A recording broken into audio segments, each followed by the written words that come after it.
me, Father, and settle my concerns this morning. Let's all lift up our hands to Jesus. As the Lord has brought you to this last Sunday in this month of December and the last Sunday in the year 2018, may this same God take you across this year to 2019 in the name of Jesus. Amen. The same God that has preserved you from January 1st up till now, may this same God take you across this year to the next year in the mighty name of Jesus. Amen. Father, we thank you and we bless you. Every expectation that we have in our lives that is not yet met, I declare that, Father, in the next few hours, let someone rejoice together with us. In the next few hours, let someone rejoice together with us in the name of Jesus. That someone is you in the name of Jesus. I said that someone is you in Jesus' name. Whatever expectation you had that has not yet been settled, I declare today, it is hereby being settled in the name of Jesus Christ. In the next few hours that are remaining for the year to elapse, may the Lord visit you. I said, may the Lord visit you. I said, may the Lord visit you. In the name of Jesus Christ. Let's appreciate the Lord. Put your hands together for Jesus. To bring you some coffee, the fella.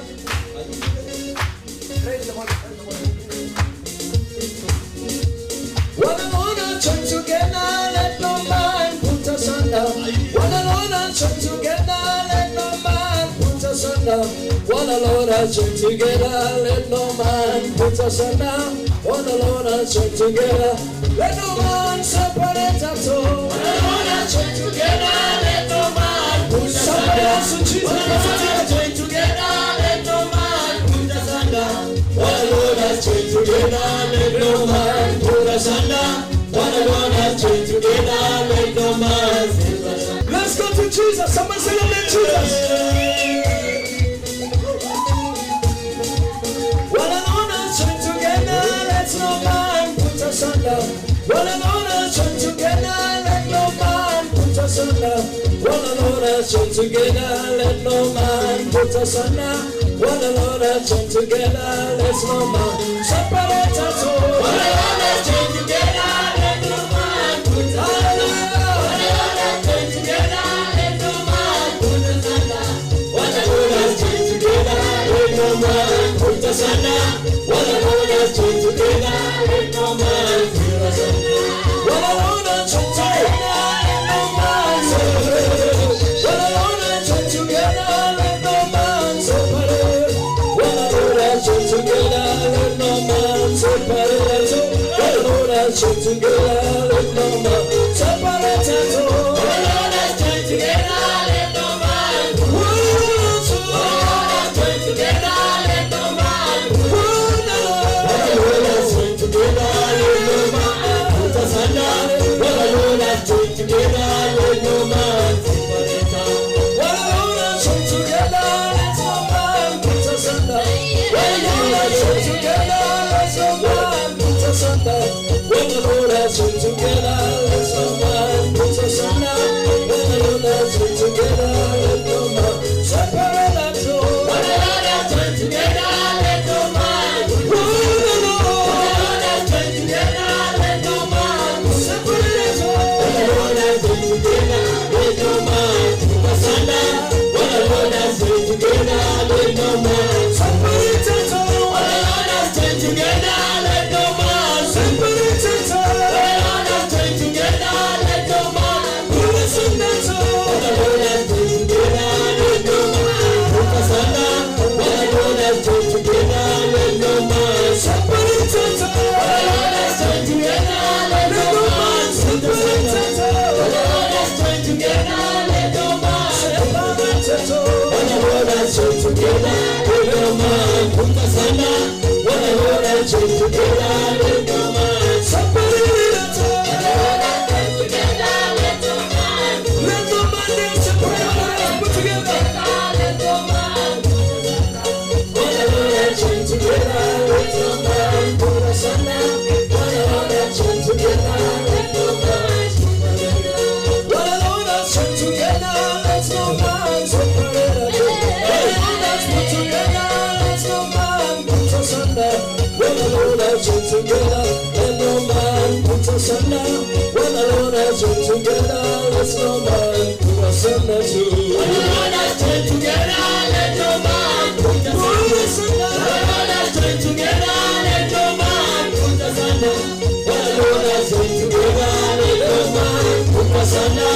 What the Lord has joined together, let no man put asunder. What the Lord has joined together, let no man put asunder. What the Lord has joined together, let no man put asunder. What the Lord has joined together, let no man put asunder.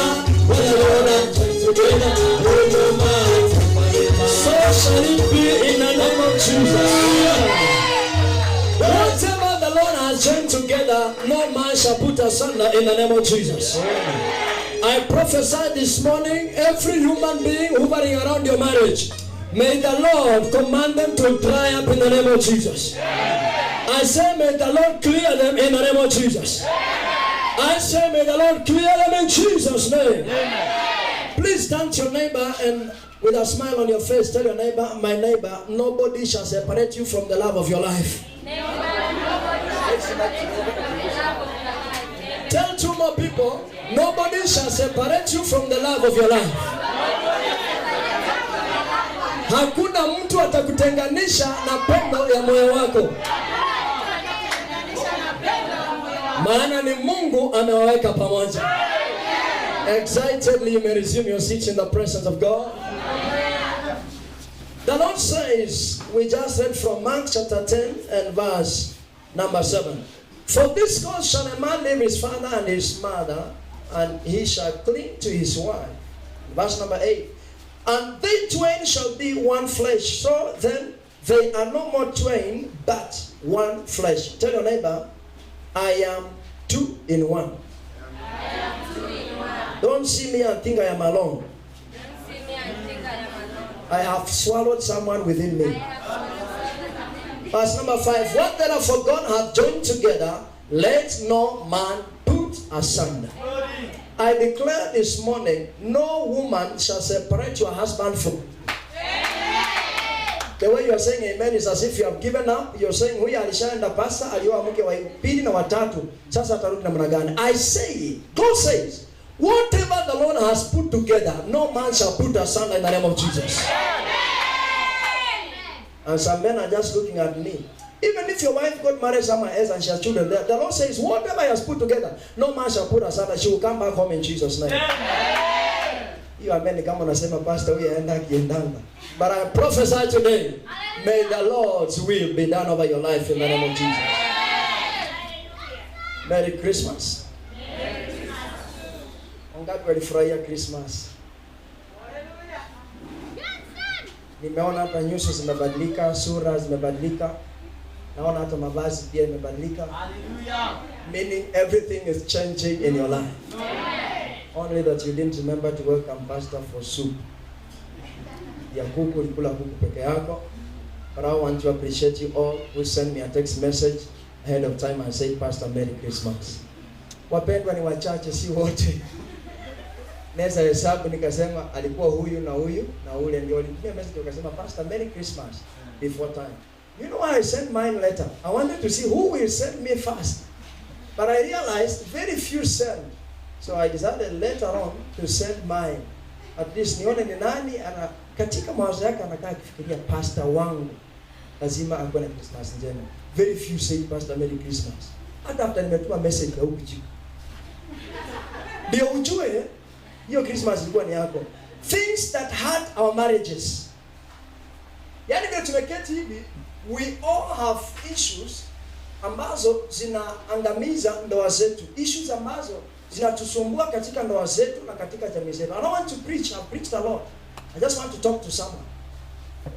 I want to give someone proper counsel that shall help you overcome a few things in your marriage so that you may have a peaceful home. A home full of peace, a home full of joy, a home full of celebration. Marriage is a sacred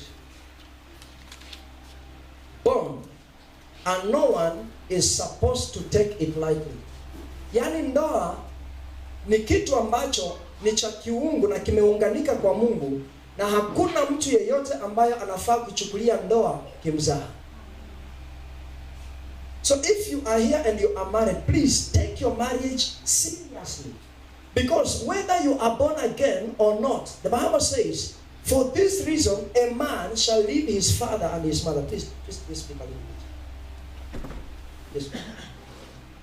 Biblia haisemi ya kwamba kwa yule ambaye ameokoka ataunganika na mkewe na atakuwa kitu kimoja. The Bible says, for this reason, which reason, after God had given Adam all he needed, he brought a wife. Or he says, for this reason, a man shall leave his father and his mother. For the reason of a man, not a boy, a man, shall leave his father and his mother. And he shall cling to his wife, and the two shall be one. Mark the scripture well. Hakuna mahali imesema na kila mwanaume ambaye ameokoka. It doesn't say na kila mwanaume ambaye amejazwa na Roho Mtakatifu. So whether you are born again or not, you are in church or not, you are a Christian or a heathen, marriage is sacred. Na ndoa inatokana kwa Mungu kwa wote waliookoka na wasiookoka. So once you enter it, please don't take it lightly. Be it you are born again or not, marriage is not something you play around with. Once you have entered into marriage, take it seriously because it is a command from the Lord. May the Lord help us to connect well in our marriages in the name of Jesus. Amen. Genesis chapter 2 verse number 24. I'll just read through the scriptures very fast. If you're writing, you can write Genesis chapter 2 verse number 24. That is why a man leaves his father and mother and is united to his wife, and they become one flesh. Verse number 4. Matthew chapter number 19 verse number 4. Genesis 2:24 says, that is why a man leaves his father and mother and is united to his wife, and they become one flesh.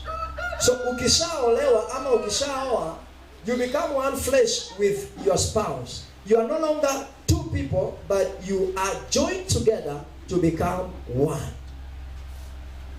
So wale mnapiganga bibi zenu mnajipiga wenyewe. Mungu awasaidie mkono iwe fupi katika jina la Yesu. Amen. Matthew chapter 19 verse number 4.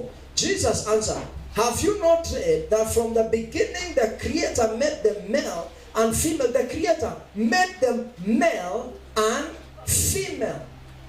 I have a problem with every kind of same-sex marriage because God did not make that man and man be married. But He says, Bible says, have you not read that from the beginning the Creator made them male and female?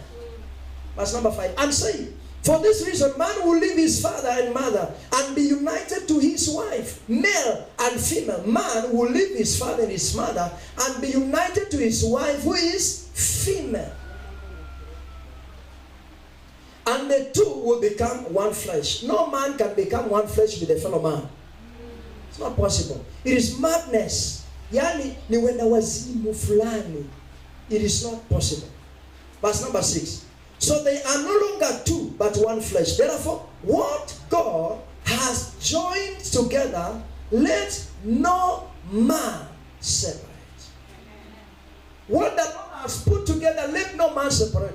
Wakati Mungu amekuweka pamoja na mmeo ama na mke wako, hakuna mtu yeyote ambaye anafaa kuingilia kati akaweze kutenganisha ninyi ambao mmeingia katika hiyo ndoa. Be it your father, be it your mother. Don't allow your father to advise you to leave that marriage based on the things and the knowledge that he has. Don't allow them. Because God has brought you two together to become one. So the two of you are one. Don't take any advice from anyone who advises you to part or to quit your marriage for whatsoever reason. Stay in that marriage. Tell your neighbor, stay in the marriage that you are in now. Don't allow anyone to separate you or put you asunder. It is not God's plan. Because He's the one who joined you together. He intends that you stay together as husband and wife. So maybe you are here and you've been thinking of huyu wangu ananisumbua huyu nitafukuza. You should change your mind as I'm talking now. Change your mind. And know God has brought you together and no man shall put you asunder. Ephesians chapter number 5, verse number 30 and verse number 31. Ephesians chapter 5, verse number 30 and verse number 31. For we are members of his body, verse number 31. For this reason, a man will leave his father and mother and be united to his wife, and the two will become one flesh. So it's the same thing. Ephesians 5, verse number 30 and 31. Lastly, Mark chapter 10, verse number 7. For this cause, ama kwa hii sababu, a man leaves his father, mwanaume anaacha baba yake na mama yake, na anaunganika kwa mkewe, na hawa wawili wanakuwa mwili mmoja. So then, they are no more twain. Kwa hivyo basi, hawako wawili tena, ingawa wanaonekana kuwa wawili, lakini hawako wawili tena. Wacha nitumie Kiswahili sanifu. Ijapokuwa wanaonekana kuwa wawili, hawako wawili tena, bali hao wawili ni mwili mmoja. Verse number 9. What therefore God hath joined together, let no man put asunder. So as the Lord has brought you together as a husband and a wife, do not allow anybody to separate the two of you. Kwa sababu ni makusudi ya Mungu mkaweze kuketi na kuishi pamoja katika hiyo ndoa. Number one things that hurt our marriages, not facing up to mistakes. Failure to facing up to mistakes italeta udhaifu na unyonge katika ndoa zetu. I want to take my good time to explain to you. Ephesians chapter 4, verse number 26. Ephesians chapter 4, verse number 26. The Bible says, katika hasira yako usitende dhambi. Do not let the sun go down while you are still angry. Usiruhusu jua litue kama bado una hasira. So one thing that brings up issues in our marriages and our families is because we fail to face up and settle those mistakes and those challenges. As a husband, ukiona mke wako anafanya kitu ambacho hakifurahishi, you don't just keep quiet. You call her and tell her, sijapenda hiki kitu. So next time, let us not have issues over this particular thing. When I see anything that I don't like in my wife, I just call her and tell her, baby, come. She comes and tell her, hii kitu sitaki kuiona siku ingine. I'm not a dictator. She will tell you she has the best man in her life because she has all the freedom. But whenever I see anything I don't like in her, I call her and tell her, hii mimi sipendi. We settle it at that point and we are done. Life goes on. The problem is that you say something bad and wrong, then you keep quiet. Unaiweka ndani ya roho yako. Alisimwambi, huenda akibadilika, sawa. Asipobadilika, nitamuombea. Ndugu, usimuombee kama unafaa kumwambia, kwa sababu maombi haitamwambia. Kila unafaa kumwambia, mwambie, hii mimi sijapendelea. Sitaki kuona nguo zikirundikana kwa kona. I don't like it. Mimi sitaki tu nikiona mzigo hapo kwa kona. Just talk to her, tell her I don't like it. When I enter my bedroom, nataka kuona nyumba ikikuwa na space. Sitaki kuona nyumba imejaa kila mahali, huku kwa kona pampers, huku socks, huku manguo chafu, huku viatu.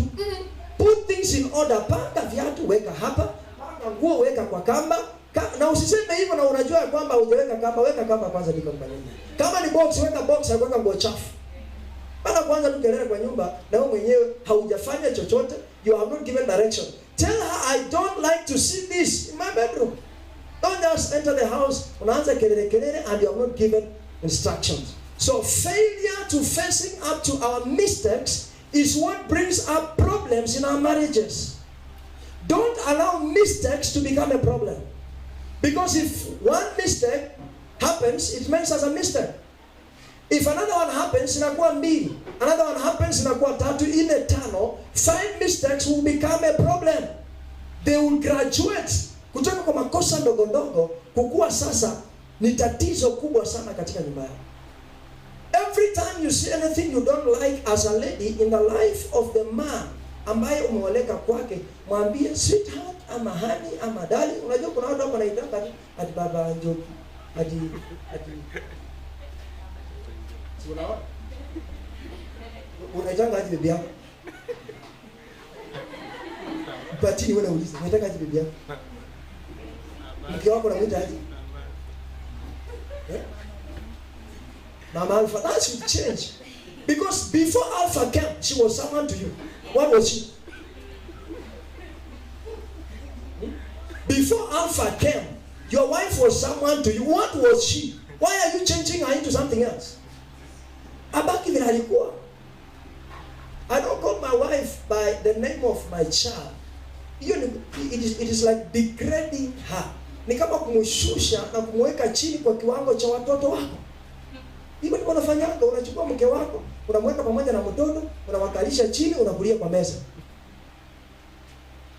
Don't refer to your wife as mama nani. Pamper your wife. Call her a good name. Hizi ni shida ambazo nyinyi wenyewe mnajiletea. If you don't see something good in your if you see something bad in your husband, discuss be a sweetheart. You know the way you call him appeases his spirit. Na anatulia.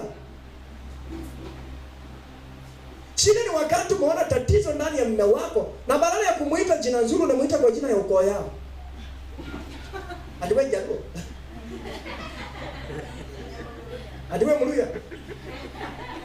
It does not, in fact, it provokes him. Anahisi ni kama he has no value.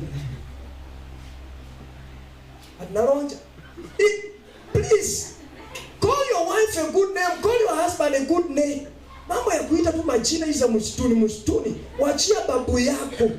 Wewe umesoma, hali imebadilika, vitu zinabadilika. Treat your wife well, treat your husband well. I was saying if you see anything that you don't like in your husband, muite tu kwa jina nzuri, sweetheart. I wish to nataka nikuongeleshe kidogo. Wale mnaongea Kiingereza, sema sweetheart, I wish to talk to you. Wale mnaongea Kiswahili, mwambie darling, mwambie honey. Naomba nikuongeleshe kidogo. Akishafika mwambie sipendi ukitoa socks unaweka kwa meza ndani ya glass. Sweetheart, hiyo tafadhali next time ukitoa socks peleka pale kwa kona ya manguo. He will change. Wewe unaingia tu kwa nyumba, mwanaume tu mzima na socks kila mahali kwa meza, ndio sababu hawezi badilika. Anaendelea kukuumiza. He wants to see you feel bad. Because you're making him feel bad.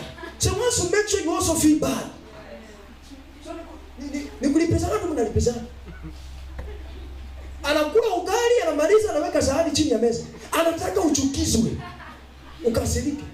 Leo unapata chini sahani chini ya meza, ati mwanaume tu sasa anashindwa. Ukiishi peke yako, vyombo zilikuwa unaacha kwa choo. Ndio sababu he cannot change. But if you address him well, call him sweetheart, call him honey, call him darling, call him babe, please change. I don't like to see this. Sitaki kuona socks kwa meza, sitaki kuona sahani chini ya meza. Ukimaliza, kama jikoni iko mbali, niite tu mwenyewe nije nichukue. Sio kumwacha ati ukimaliza kula leta vyombo jikoni.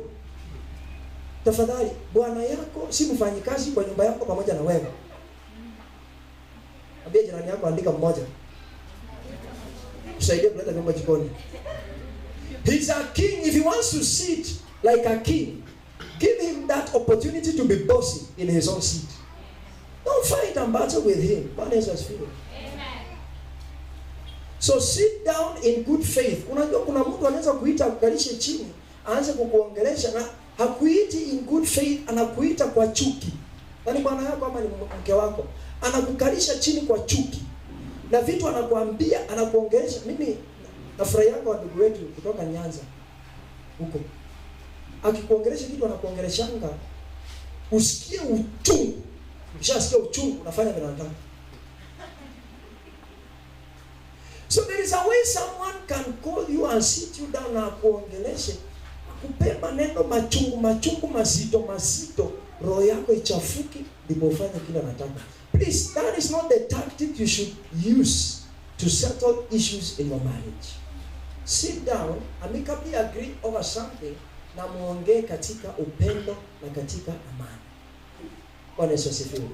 So every time you see something you don't like, make sure that you don't go to bed without settling that particular problem. And let me advise you, ukiona ya kwamba unajaribu kushughulikia jambo ambalo hujapenda na unaona ni kama kuna uzito wa kukubalika, usingangane nayo.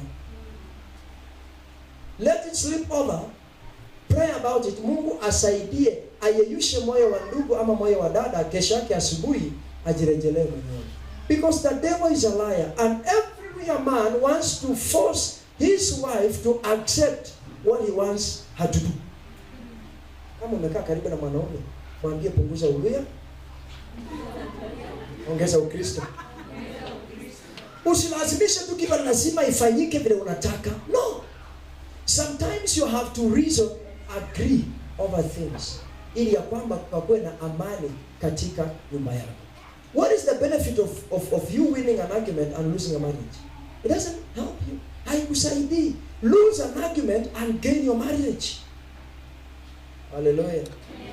Sasa watu wananiangalia ni kama naanza kunichukia.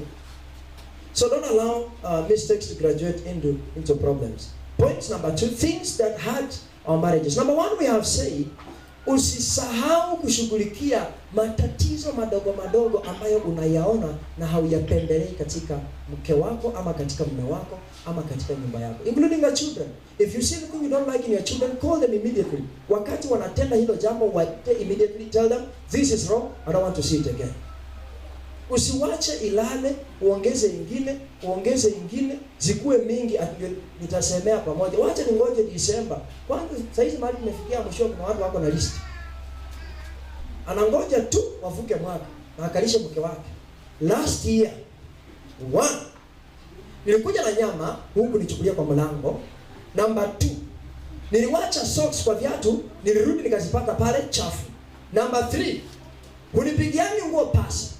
Number 4, unaenda kwenu sana pasipo ruhusa yangu. Mwaka huu sitaki nikupa. Ndugu tafadhali, you are putting pressure on her. What she's going to do is the same thing you are telling her not to do. That is not how to handle issues. If you realize ya kwamba mke wako amekukosea ama mume wako amekukosea na umemsamehe na umeandika kwa kitabu ya makosa, haujamsamehe bado. So kama una kitabu ya makosa tafadhali na uko nayo kwa mfuko, maana wanaume zinakuanga kwa karatasi kwa wallet. Tafadhali utoe tu leo, urarue hiyo kitu. Usamehe mke wako, maisha yaendelee mbele. Amen. So go and tear that book if you have a book ambapo unaandikanga mahali pa makosa. Number 2, things that hurt our marriages, complaining or gossiping about your spouse to other people. We read from Genesis chapter 2 verse number 24. That is why, Bible says, that is why a man leaves his father and his mother and is united to his wife, and they become one flesh. Usibebe maneno yako unayapeleka kwa watu ambao hawawezi kukusaidia. Whenever there is a crisis in your home or in your marriage, get someone who can advise and counsel, akawasaidia as a husband and a wife to come together. Don't take those issues to people who are not going to help you. Kwa sababu wewe ukikosana na mume wako, ukitoka kwako, ukienda kwenu kuambia mama yako vile mlikosana na bwana yako, I can assure you, your mother will try to protect and defend you. So what is the end result? Is to hurt your own husband. And some women or other ladies have the tendency ya kuenda kwao na kudiscuss mume wake kwao. If you're here, I'm advising, please stop it. Bible says, a man leaves his father and his mother. You also leave your family, and the two of you come together to become one. So you become one to build up your home. You become one to build up your marriage and your relationship. If you take your issues back to your home, then you are simply causing havoc and more problems into your own marriage. Kwa sababu watu wa kwenu hawataelewa mume wako ama hawataelewa mke wako. If you have to share your marital issues with someone, share with someone who is neutral and who can advise, counsel, and help your marriage mkaweze kurejea pamoja. Bwana Yesu asifiwe.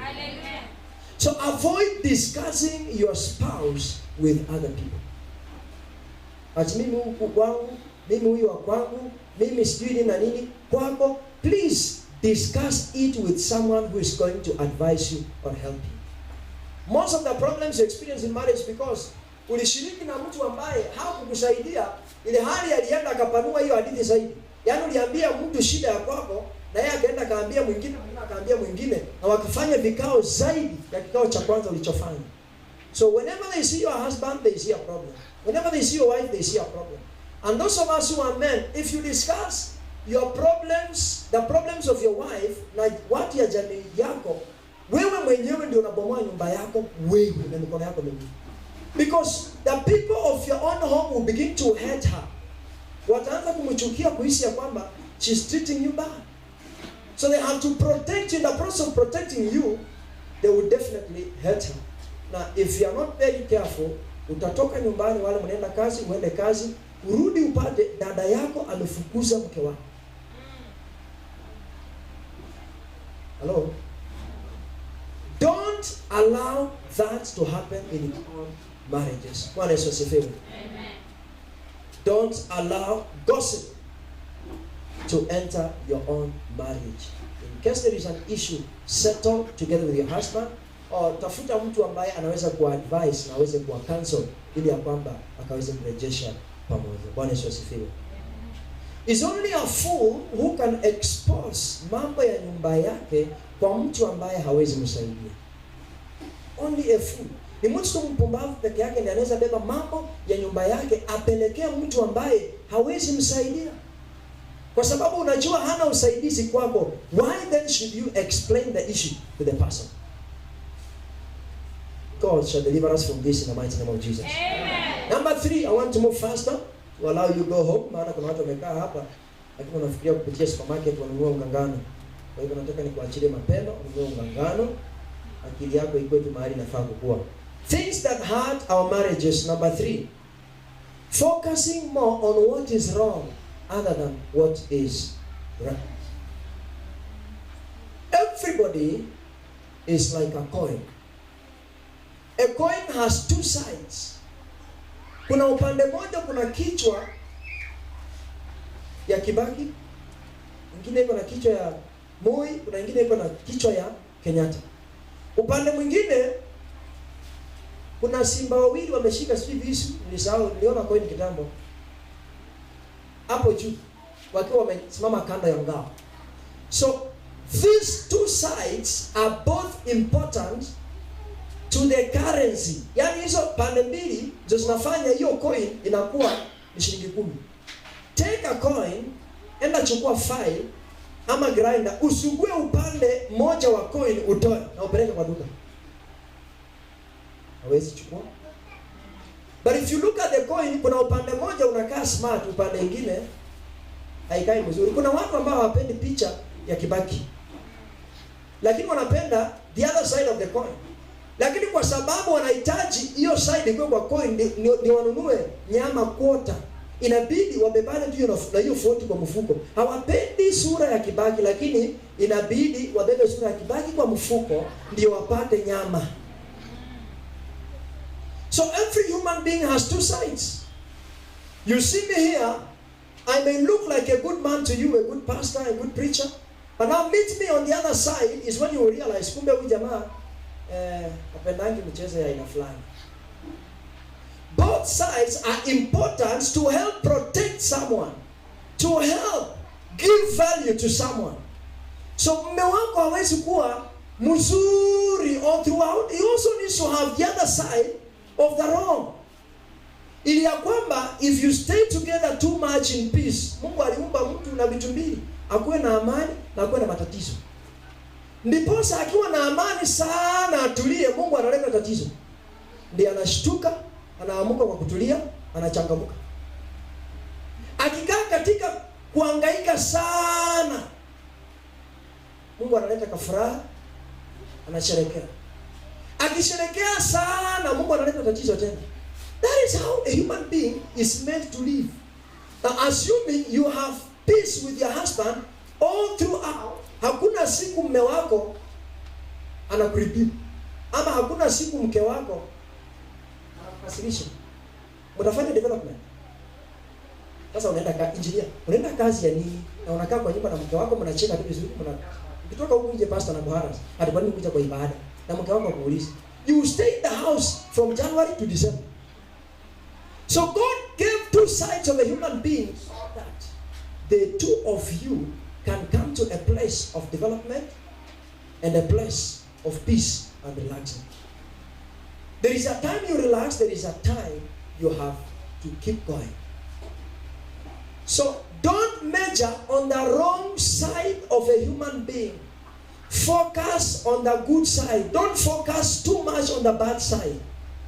Ask your neighbor, who made you a referee over your own marriage? Kuna mtu hajawahi ona kitu kizuri kwa bwana yake. Kila wakati pastor mume wangu.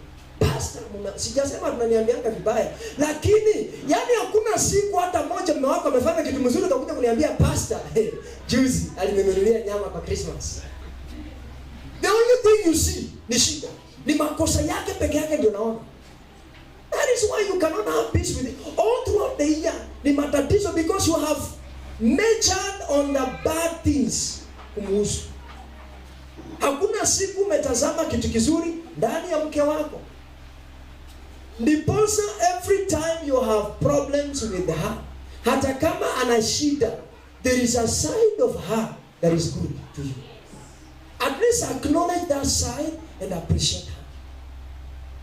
But because you need her for your family to be complete, vile unabebanga tu kichwa akibaki kwa mfuko na hauipendi, beba mke wako hivyo, hata kama haupendi sura yake, hata kama haupendi upande fulani kwa maisha yake, bebana na yeye hivyo, because the Lord joined you together and let no man put asunder.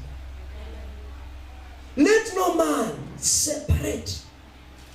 So it is God who made you to look the way you go. Don't focus on the bad things katika maisha ya mume wako. Usitafutange tu makosa kama referee kwa kiwanja, anasimama tu. Yani, the only thing a referee can see in the field ni mahali kuna shida. Wameshika watu mbele na mkono. Stop. Rusha. You don't see anything good. Yani akiona mnacheza vizuri hana kazi. Mkicheza vibaya ndiye anapata kazi. Sasa kuna watu wanaishi maisha kama hiyo kwa ndoa yao. Akiona mambo mazuri ana kazi, kwanza hawezi shughulika. Akiona mbaya ndio utajua yeye ndiye mwenye hiyo bomba. You have to cause problems because you have seen something bad. One thing out of 100 good things. Ukiona kimoja kibaya, you cancel every good. God shall help you not to do that in the name of Jesus. Amen. So we all have good sides and bad sides. Don't focus on the bad side of your spouse. Focus on the good side of your spouse. Amen. Doing that, you shall have peace in your own marriage. Bwana Yesu asifiwe. Number 4, things that hurt our marriages. Taking things personally. Kuchukua kila kitu ukakifanya chako kibinafsi. Tunakutana kwa barabara na kuuliza, ndugu, Bwana Yesu asifiwe? Ati amen. Habari ya nyumbani? Ati nyumbani niko tu mzima. Na umwacha mtoto na mke. Ati nyumbani niko tu mzima. Nashukuru Mungu amenihifadhi. You are personalizing everything, bringing everything to yourself. Yaani ni kama hao wengine hauwajui na hauna shughuli na wao. Ati mtoto wangu, nyumba yangu, pesa yangu, biashara yangu, boma langu, shamba langu. You have personalized everything and centralized it to yourself. You make your wife feel like she has no part in the things that you own.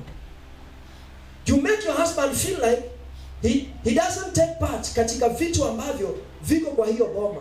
Ati hiyo ng'ombe yangu umeinyosha maji, unapigia mke wako simu. Umepea ng'ombe yangu maji. Now, doesn't she have a right or a privilege to own hiyo ng'ombe pamoja na wewe? Must you bring it yourself? Ati hiyo yangu. Hiyo yangu. Tell your neighbor, it is all ours. So if you personalize everything in your marriage, it is going to hurt your own marriage, whether with the understanding or without your own understanding. Better are those who are not married because they are getting what is going to help them ahead of time. So don't just personalize everything to yourself, but make sure that you take things together as a family. Don't make it look like it is all yours, but together we own this particular thing. Number 5 things that hurt our marriages is revenge. Revenge. Kulipiza kisasi. Revenge. Kulipiza kisasi.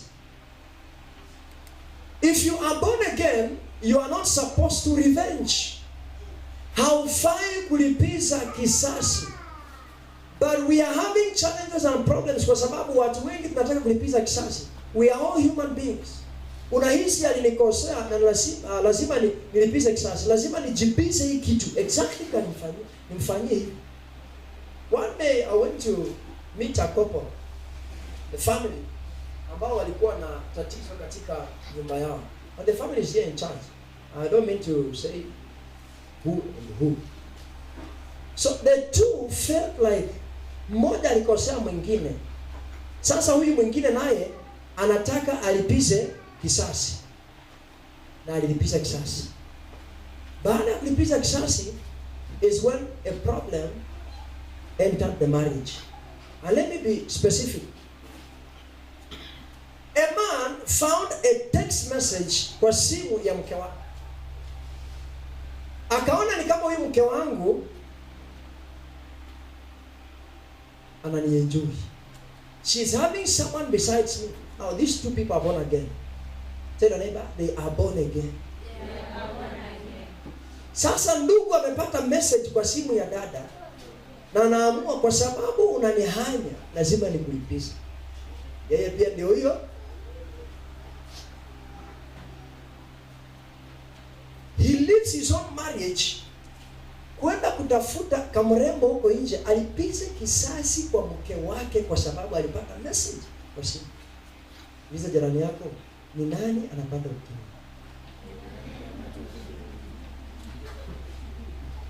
Ni wewe unaipata kwanza ndipo ule. Ndio kuja hapa pastor niombe na sikianga mmoja wangu anasumbua kila wakati. Nimeenda hospitali wamepima hakuna malaria, hakuna typhoid, hakuna magonjwa yote hakuna. Na jirani yangu aniangaliangi vizuri. Pastor hili kama nimeroga. Kweli ulijeroga. Don't try to revenge. Kwa sababu ukijaribu kulipiza kisasi utafikiria unataka kuumiza mke wako, in the long run unajiumiza kwanza ndipo ulete hilo tatizo kwa familia. Umize mke wako, umize na watoto wote kwa jumla. So don't try to revenge. Now that you are born again, revenge is not one of the attributes of a born again Christian. So usilipize kisasi kwa mambo ambayo yamefanyika na ni mabaya. The Bible says don't pay evil to those who have done evil to you. Wakikutendea maovu, watendee mazuri. If you realize that you have found something like that in the life of your life partner, take your time and prove to her or him that you love him more than the other party. Do him more good. Kwa sababu ukijaribu kulipiza kisasi, sasa unakataa kwa nyumba hupiki, huoshi nguo za Bwana kwa sababu ulipata kama message kwa simu. Hello? Acha nisaidia hawa dada. How sure are you ya kwamba hiyo message ilitumwa na mtu ambaye Bwana wako anamjua? Sometimes people send me, I've personally received messages. Hata jana nimepata message ambayo iko yangu. Alafu mtu akasema hapo chini sorry. Then you get a text message kwa simu ya bwana yako ambayo inakaa ni kama huyu mtu ana uhusiano na huyu jamaa. Na unaanza kuwika. Unafunga milango, unahama nyumba. Kwa sababu ulipata message kwa simu. How sure are you ya kwamba mume wako anajua huyo mtu? Thibitisha, you have no proof. So you cannot just pay back evil to the evil that has happened, but find time and pay good to the evil that is done to you. Bwana Yesu asifiwe. So don't pay back evil. Usilipize kisasi. Don't revenge. And I'm saying this repeatedly, please. Don't try to revenge ukiwa katika ndoa. Ati kwa sababu bwana yako alikuacha bila lunch, akaenda kazi. Sasa umeamua kumlipiza kisasi jioni, haupiki, ndipo yeye asikie uchungu yenye ulisikia mchana. Tusaidiane wapendwa. You never know why your husband left you without lunch in the morning. But let me explain to you. Sometimes a man can leave a house in the morning, hana chochote kwa mfuko, ama huenda ana kitu kidogo kwa mfuko, lakini juzi ile nyama ulikula alikopa, na mwenye deni amemwambia tukutane in the next 30 minutes unipe 200 yangu, na hako na 50. Anajaribu kufikiria natoa wapi 150 saa hii kwa nyumba. Kwanza ametoka kwa nyumba bila kuoga, akimbia apate 150 mahali tena apige hii kiraka akingoja nyingine. Na wewe unanuna atajaniachia lunch, ni kama amepata mwingine huko nje kwa mimi mwenye anapelekea lunch. If a man tells you what he goes through in his life every day, women, you would divorce him the next week. I said this one of the Fridays, and I'm still going to say it. Mume wako akikwambia vitu ambavyo anapitia kwa maisha yake kila siku, mwezi isha kama unaishi kwake, utahama. Because men have a lot of pressure upon them. And I'm telling you this, when hata ile Christmas umekuwa tarehe 25 walikopa dada yangu. Walikopa. Wakakununulia nguo kwa deni, nyama kwa deni, ungangano kwa deni. Sasa jamaa amekaa hivi hapa anakaa kwa ibada anasema basi ni mimi. Basi ni mimi. I wish mke wangu angejua. But you are still putting pressure on him to leave you with money. He has no money, he has debts all over. So if you plan and try to revenge, alikuacha bila lunch, unataka kumwacha pia wewe kwa sababu unaenda mganda umwache bila breakfast. Mganda inaanza saa 3, lakini umeenda saa 12. Sababu unalipiza kisasi aliyowakae bila chai.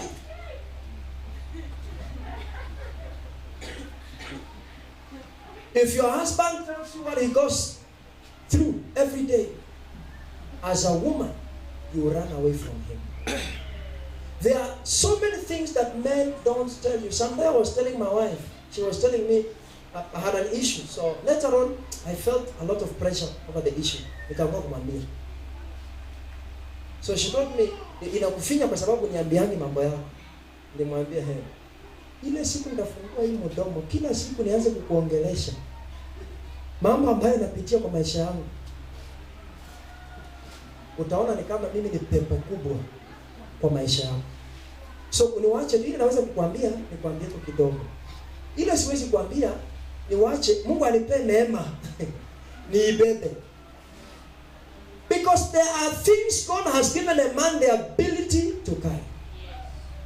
As a woman, you don't have the ability to carry. So just allow him to carry what he's able to carry and share with you what he's able to share with you. Because he knows, a man knows what you are able to carry.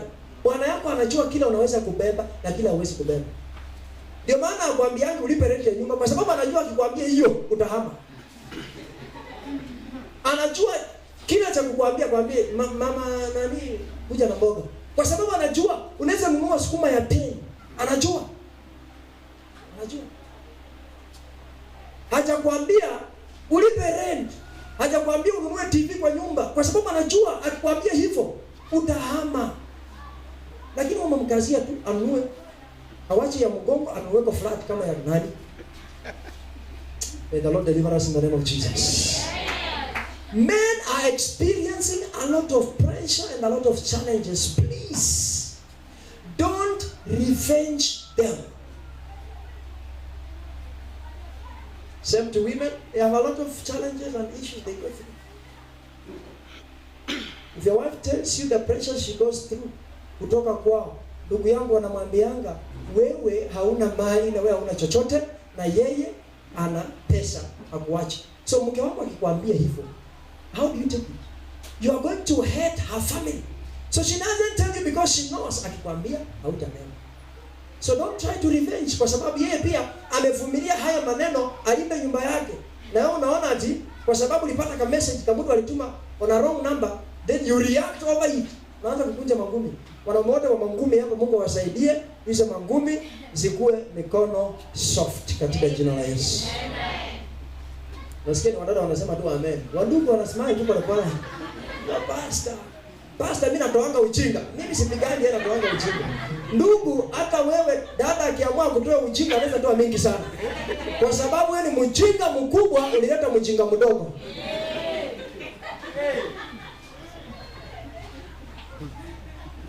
Huyu mjinga hangeolekea mtu mwerevu, aliolekea mjinga wewe. Kwa sababu wewe ni mjinga kubwa, ukaleta mjinga mdogo. Ndio muishi wajinga wawili. So kama wewe unamtoa ujinga, anafaa yeye na yeye pia achukue kwa nafasi siku moja akutoe ujinga. Ndio ndugu ujue wewe ni mjinga zaidi, kwa sababu atakupiga kila siku. Wewe unapigana mara moja kwa wiki, watakupiga kila siku kwa sababu wewe ni mjinga kila siku. Unawacha viatu nje ya mlango, wewe ni mjinga. Unakula ugali unaacha sahani kwa meza, wewe ni mjinga. Unafaa upigwe yani every minute utandikwe. Unakuja nyumbani saa 4 usiku. Unatoka saa 4 unaenda kuochi mpira, unarudi saa 10 asubuhi. Hiyo ni ujinga, unafaa utandikwe. Hiyo ni ujinga. Kama ni kutoa ujinga, unafaa utolewe zaidi. So you know seeing the point. Usijaribu kutoa ujinga. Let's just sit down and listen. Please don't revenge to one another kwa sababu matatizo yako ni mengi, tumevumiliana hizo matatizo na hizo shida, ipo tukae pamoja kwa amani. Bwana Yesu asifiwe. Revenge is not one of the attributes of a Christian. Number 6 things that hurt our marriages, children and family planning. Watoto na upangaji uzazi. Sema haleluya. Kwa sababu kuna wale washasema pastor hapo ni mimi. Nataka tusaidiane. The Bible says children are the heritage. Should be Proverbs. Let me pull out that scripture. Psalms 127 verse number 3. Children are the heritage of God. This version says, "Lo, children are an heritage of the Lord, and the fruit of the womb is his reward." Watoto ni urithi wa Mungu, na matunda ya tumbo ya mtu is a reward. Ni kama ni so there's a better word I'm looking for. It's like an appreciation. Yani Mungu amekupa watoto kama kipawa tu. So whether we have children or not, it is a man who leaves his father and mother and to cling to his wife, not to cling to a wife with children. So watoto ni baraka kutoka kwa Mungu na tunawarithi kutoka kwa Mungu. So you came together not because there are children, but because the Lord says you shall cling together. And if the Lord allows you to have children, then it is by his own reward to us. There are men who are born again ambao wanafukuza wake zao kwa sababu hawazai watoto. A woman doesn't have a factory in the womb ambayo wafanyikazi wako huko wanachukuanga viraka wakipiga ikuwe mtoto. Ni Mungu anaruhusu watoto kupatikana. So it is up to the Lord, not up to the woman. Bwana Yesu asifiwe. Amen. Hata nipita hapo haraka. Family planning. Kuna watu wana matatizo ndani ya jamii zao kwa sababu you feel like my wife is not giving me children kwa sababu hapo kwa family planning. Now hear me well. I'm not saying family planning is bad, and I'm not saying family planning is good. It is in the eye of the beholder. If you design as a family that you should practice it, that is up to you. If you design as a family not to practice it, then that is up to you. But understand this. Children should not be the cause of problems in our marriage. Children should never be the cause of problems in our marriage. One lady was telling me, Pastor, my husband wants me to give birth to my child. But nikiangalia saizi, hata kukula kwetu ni shida. Kukula kwetu ni shida. If I get pregnant again, huyu mtoto watatu anaenda wapi na mtoto? How will the child survive? Na mwanaume mwingine akaambia bibi yake, "Unipe mtoto ama niende nje unisaidie."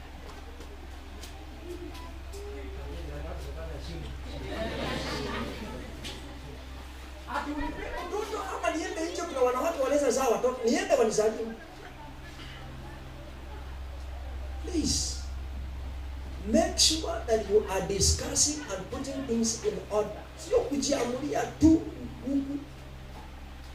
And let me tell you this, those of you who are here and your men, if your wife decides to give back to children, atoe hiyo kitu ya family planning, ama awache kumeza hizo pills za family planning, in 2 years you have 2 children.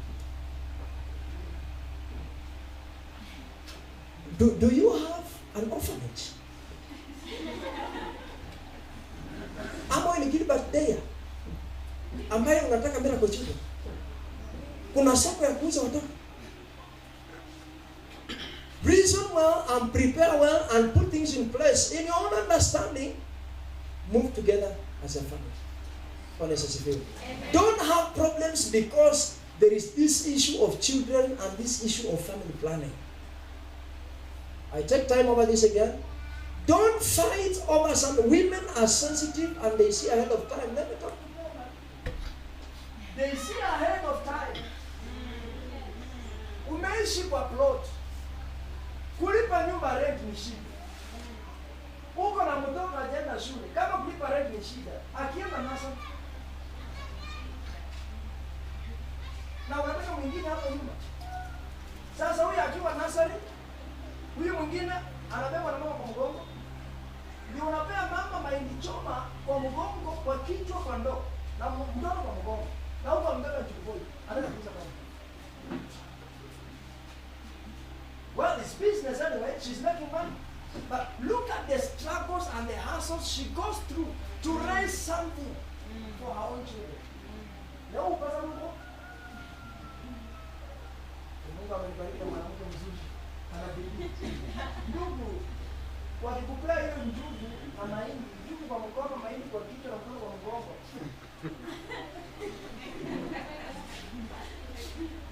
Wakwambie kaambi kwa stadium kuna michezo. Enda ulize.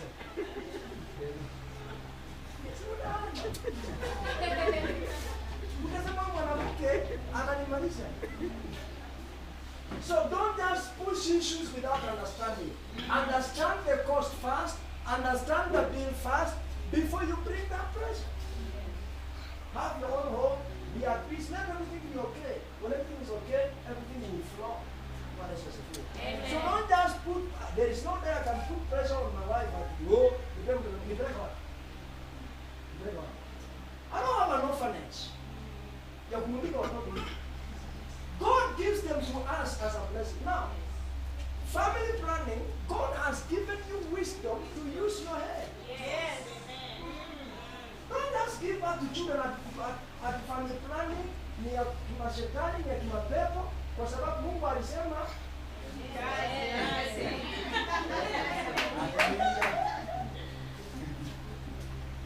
ndugu yangu akikuacha peke yako ujaze dunia kwanza utamaliza mwezi wako.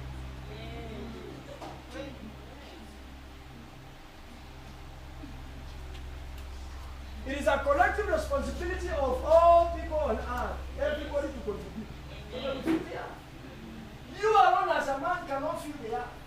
So usiseme pastor alisema family planning is good. Pastor alisema toa hiki. Hapana. I'm telling you this. Mungu alikuumba akakupea akili. Na akamwambia lay before you life and death. But choose life. I lay before you life and death. There are two things he has put before you, but he allows permission for you to choose, to decide. So it is you to decide whether you will manage your family well or mismanage your family so that you end up as a frustrated man or woman in life. Blessed are those who are here, Bwana na bibi, kwa sababu mnanisikiza vizuri, you understand me better. But I pray that to those of you who are here as single, you are here, your husband is not here, or you are here, your wife is not here, I pray that God will give you enough wisdom to handle the family issues. Amen. So God has given you brains to think.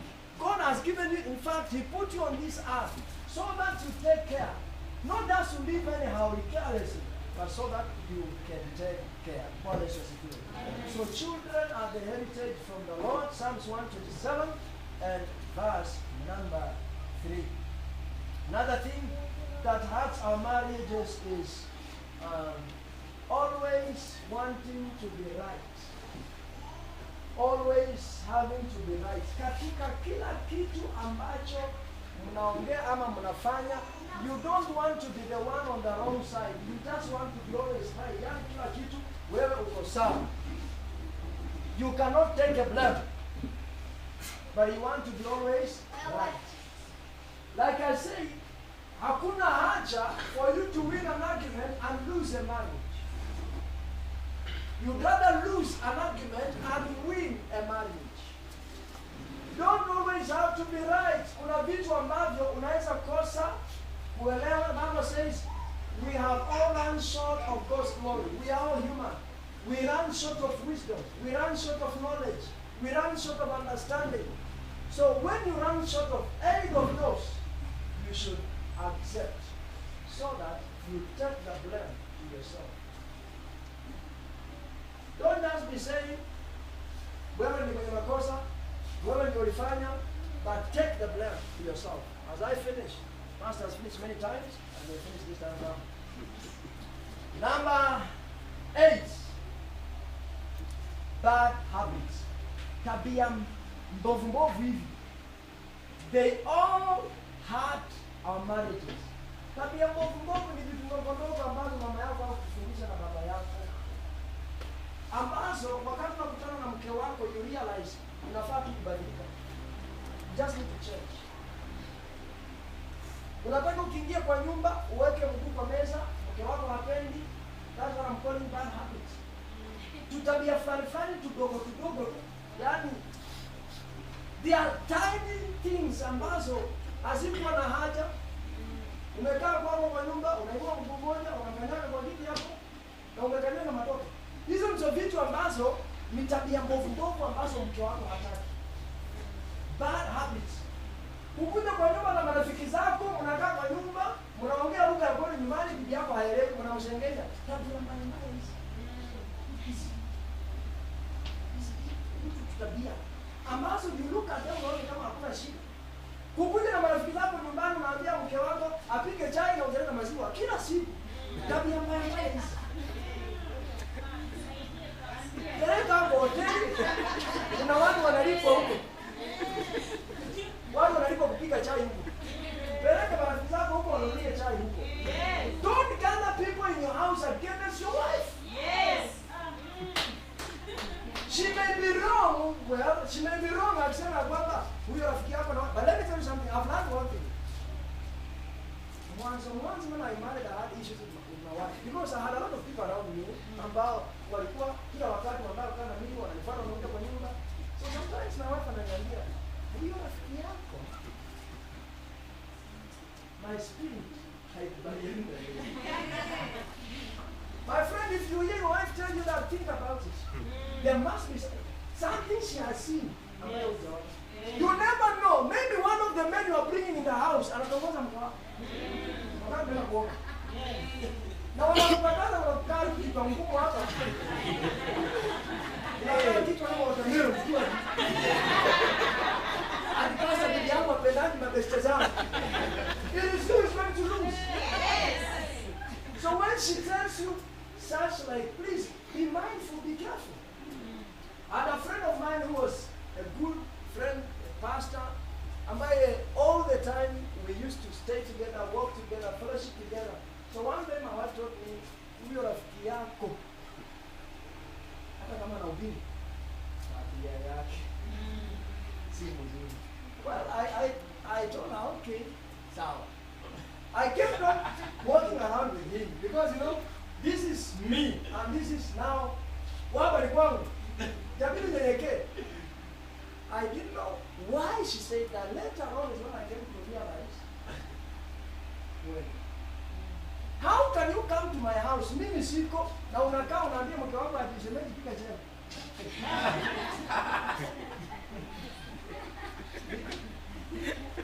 That is what he did. He came to my house and told my wife, "Tengeneza chai kwanza upande mkuu." She saw something in him which I didn't see. So she was trying to advise me ahead of time.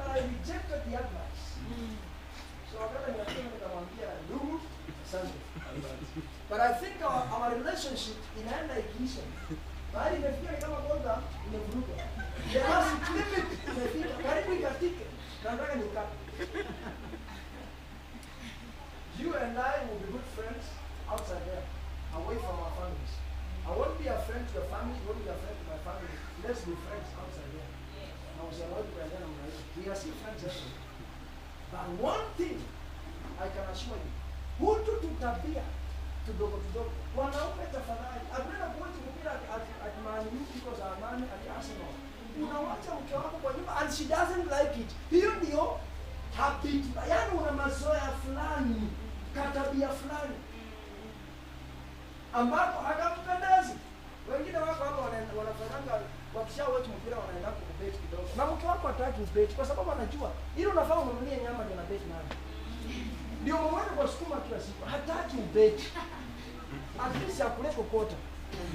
Lakini unakataa. You still want to do it. Bwana Yesu asifiwe. Amen. Bad habits will always hurt our marriages. Bwana Yesu asifiwe. Amen. There are other simple things ambazo zinaweza hurt ndoa zetu. And this is about hygiene. Vitu ndogo kama kutosugua meno. Angalia jirani yako mwambie smile kidogo. Kuna watu wako na pesa, wanaweza nunua mswaki, wanaweza nunua dawa ya meno, lakini hawataki kusugua meno. Yes. The reason is well known to them, not to us. If you claim ya kwamba ukisugua meno damu inatoka, it's because hauko unasugua inaharibika. So you're supposed to restore it and bring it back by keeping it clean. Hallelujah. Mungu asaidie hawa wapendwa wanaume katika jina la Yesu. Amen. Niongea na mama kidogo. Hizi tabia ndogo ndogo za kuleta marafiki zako kwa nyumba na ni kuwatch TV, atakuwa hakuna TV. Wako tu kwa fruzini.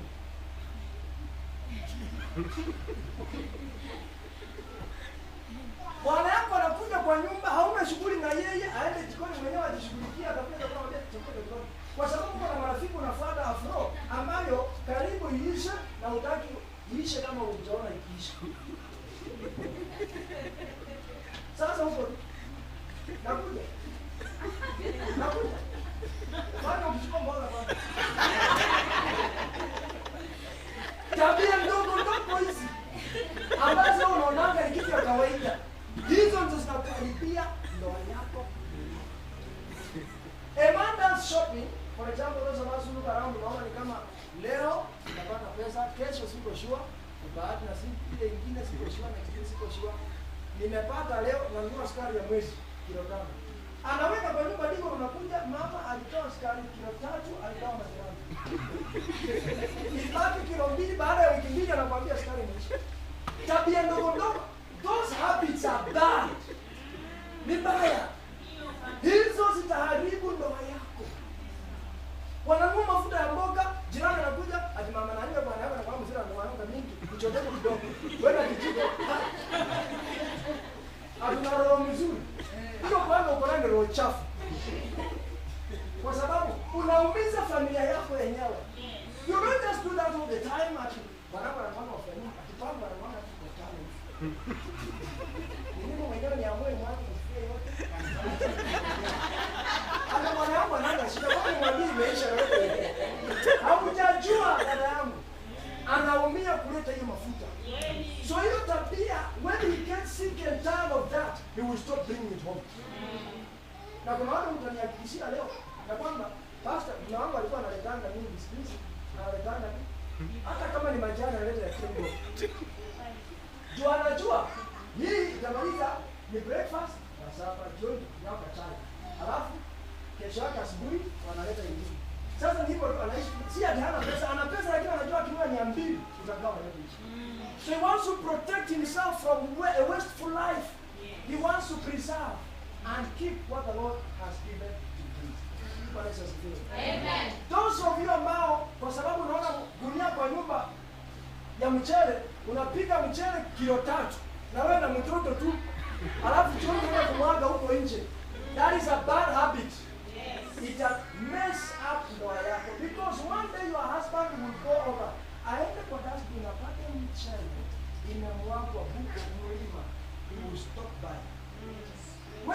buying, he will stop providing. Kwa sababu anajua akiprovide you waste. So why should I provide? Wacha akae njaa, huenda atajifundisha jinsi ya kulinda mali. Maybe you made that mistake before. Please change as from now. Piga chakula ambacho kinatosha. Usione mahindi kwa gunia kwa nyumba, ndio unapika ugali kubwa kama unapikia ng'ombe. Hapana, pika tu ugali kidogo ili utakula ushibe. Tabia ya kupika ugali kibaki kubwa ili kwa sahani na kesho yake nakwambia kenua usimanye kwa kenua kuhusu. Haya. Olindia kusimama kwa ile sema ni mwili safi. Tafadhali change, because that is what is going to eat up your marriage.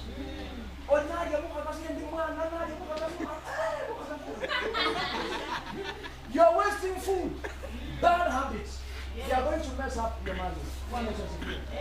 Back to the ladies, you leave your house, unaenda kwa jirani, you stay there, unakaa tu huko, unapiga tu story huko, wanako anakuja nyumbani hauko, he needs you to attend to him, you are not there, akiko kwa best yangu, akilienda, hata ushirika ukiishi na kichelewa,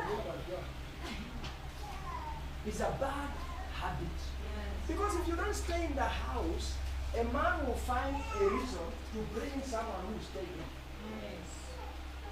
Hello? Hello?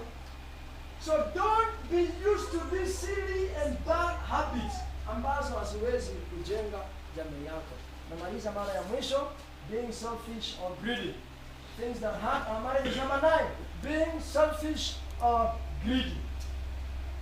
Mtu ambaye ako selfish ni yule ambaye anaweza amua kutofanyia familia yake kitu lakini ajifanyie mwenyewe. Yaani Christmas ulinunua suti na ukumnunulia mke wako hata kanisa. Hiyo ni mchoyo. It is being selfish. And if you be selfish to that extent, it is going to hurt your marriage. Because members of your family will feel rejected. Watahisi kama waachwe nje. Hata as a lady, if you see your husband buying you a dress on a Christmas day, na yeye mwenyewe hajajinunulia, unafaa uuze hiyo dress.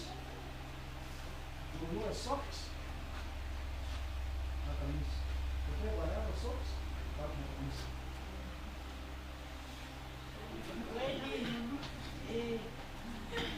If you have your money, go and get something for him and come and socks. Yeah,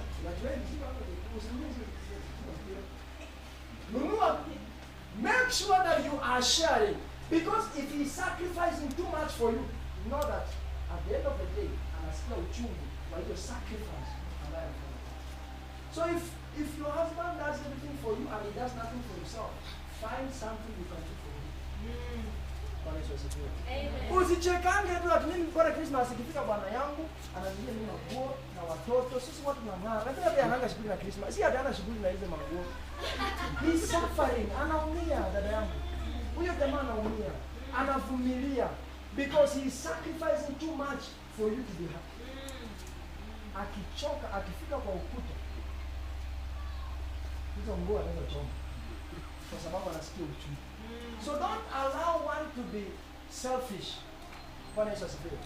Don't be selfish yourself by just receiving everything and not willing to give back. Then you finish, never apologizing. Kuna watu hawezi sema pole. Na kama iwapo atasema pole, atasema pole kwa sababu wewe ndiye ulikasirisha.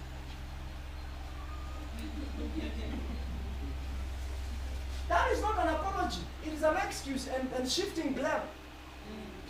Nilikutusi kwa sababu nilikasirisha. Pole kwa sababu nilikasirisha. That is no apology. It is shifting the blame. Ya kwamba nilikuongelesha vibaya, wewe mwenyewe ndiye ulitaka. Nikuongeleshe vibaya.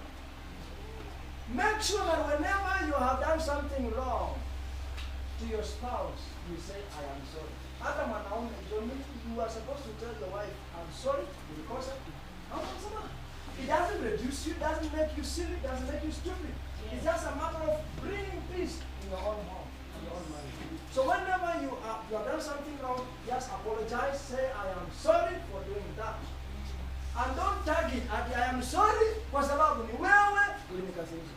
I am sorry kwa sababu ni wewe uliongelesha mbaya. No. If you need to apologize, apologize, and let your apology be an apology within itself. God bless you. Amen. So there is nothing that can restore or reconcile a family like an apology. Nothing. There is nothing that can reconcile or restore a marriage or a family like an apology. Kusema tu naomba msamaha, pole, nilikosa. That is what can give you, can restore your own marriage. God is your spirit. Amen. The Lord shall restore your marriage in the mighty name of Jesus. Amen. I see God repairing every marriage that is in a mess in the mighty name of Jesus. Amen. I see God repairing every relationship that is messed up in Jesus' precious name. Amen. I want you to jump up on your feet and lift up your voice. Father, let me have peace in my own family and marriage in the name of Jesus. Open your mouth and lift up your voice to the Lord. Father, let me have peace in my own marriage and family in Jesus' precious name. Let's go ahead and pray. Open your mouth, somebody, and pray. I call on the heavenly peace upon my family, upon my marriage, upon my home, in the name of Jesus Christ. Father, by this your word, let peace be my portion in my own home in the name of Jesus. Release peace over my marriage, peace over my family, in the name of Jesus Christ. I pray that, Father, today I am receiving my own peace, a portion of my peace, all throughout the affairs of my life, in the mighty name of Jesus Christ. Thank you, precious Father. In Jesus' precious name we have prayed.